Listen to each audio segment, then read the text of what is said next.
문제 해결을 위한 과학적 사고입니다. 현실 세계에는 어렵고 복잡한 문제들이 많습니다. 예를 들어서 엑스레이에서 자동으로 암을 찾는다든지, 재난 현장에서 활동하는 로봇을 만든다든지, 스스로 운전하는 무인 자동차를 만든다든지 하는 일들이 그렇습니다. 그러면 무인 자동차를 만들려면 어떻게 해야 될까요? 사람의 눈과 귀 역할을 하는 카메라와 센서를 장착해서 주변 상황을 인식하게 합니다. 그리고 팔과 다리 역할을 하는 각종 제어 장치를 만들어서 사람 없이 움직이게 합니다. 그 다음으로 주변 상황 정보, GPS 정보, 지도 정보 등을 이용해서 자동으로 운전하게 만드는 프로그램을 작성합니다. 이렇게 복잡한 문제를 작은 문제로 나눠서 하나씩 접근합니다. 작은 문제를 하나씩 해결하다 보면 결국 큰 문제를 해결하게 됩니다.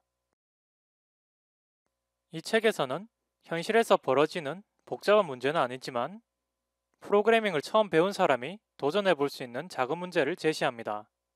바로 사진을 특수문자로 출력하는 문제입니다. 그러면 사진을 특수문자로 출력하려면 어떻게 해야 될까요? 먼저 사진이 저장되는 방식을 파악해야 됩니다. 사진이 비트맵, PNG, JPG, GIF 등으로 저장되어 있을 때 포맷을 알아야 됩니다. 우리는 간단하게 BMP, 비트맵 포맷을 이용하겠습니다. 이미지 포맷을 알았으면 이미지의 각 점에 대한 정보를 얻어와야 됩니다. 그리고 점은 픽셀이라고 하는데 픽셀의 색상 정보를 이용해서 특수문자로 출력을 합니다. 그러면 지금까지 설명한 작은 문제들을 정리하면 이렇게 됩니다. 이미지 포맷 알아내기, 픽셀의 색상을 얻어오기, 픽셀의 색상에 따라서 특수문자로 출력하기입니다. 이렇게 작은 문제를 해결하다 보면 이미지를 아스키 아트로 변환한다는 큰 문제가 해결됩니다.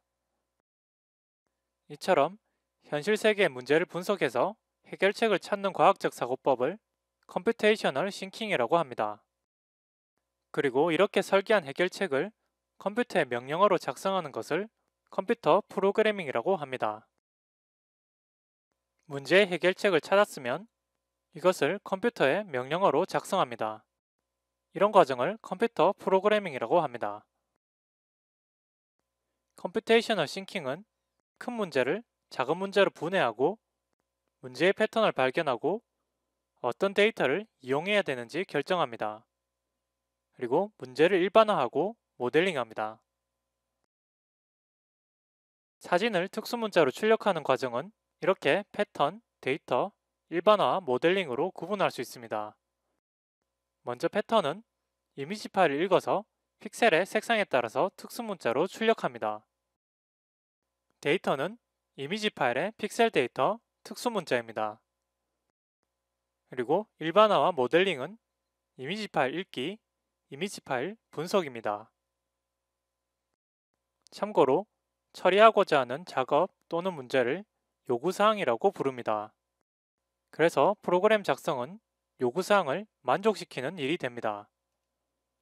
그리고 컴퓨터는 물리적인 기계로 구성되어 있고 하드웨어라고 부릅니다. 이에 대비되는 개념으로 프로그램은 소프트웨어라고 부릅니다. 그래서 컴퓨터 프로그래밍은 다른 말로 소프트웨어 개발이라고도 합니다.